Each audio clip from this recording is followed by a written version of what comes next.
आज मैं आपके साथ दावत के लिए बहुत ही मज़ेदार सी रेसिपी शेयर करूंगी। इसको आप प्लेटर के तौर पर सर्व कर सकते हैं। बाउल में डाल देंगे पानी, सिरका, नमक और इस तरह से चिकन डाल देंगे। पूरा चिकन मैंने लिया है, इसको डिप करके 1 घंटे के लिए रखेंगे। इसके बाद वॉश कर लेंगे, कट्स लगा लेंगे।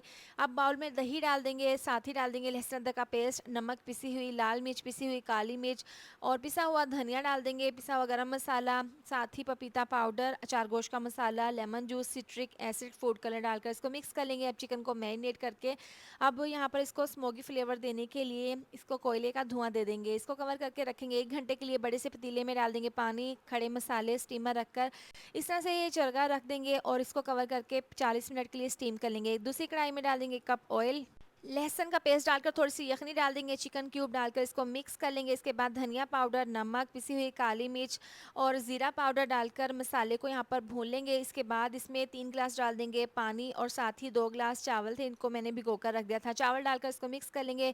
यखनी ड्राई होने के बाद अब इस थोड़ी सी यखनी इसके ऊपर डाल देंगे। इसके अंदर थोड़ा सा फूड कलर डाल दिया था मैंने। अब शिमला मिर्च डालकर इसको दम पर रखेंगे। चरगे को हल्का सा फ्राई कर लेंगे। खिले-खिले से परफेक्ट चावल तैयार है। चावलों के साथ चरगा मैंने सर्व किया है, साथ में बॉयल एग। बहुत ही मज़ेदार सी, बहुत ही ज़्यादा टेस्टी ये रेसिपी बनकर तैयार है।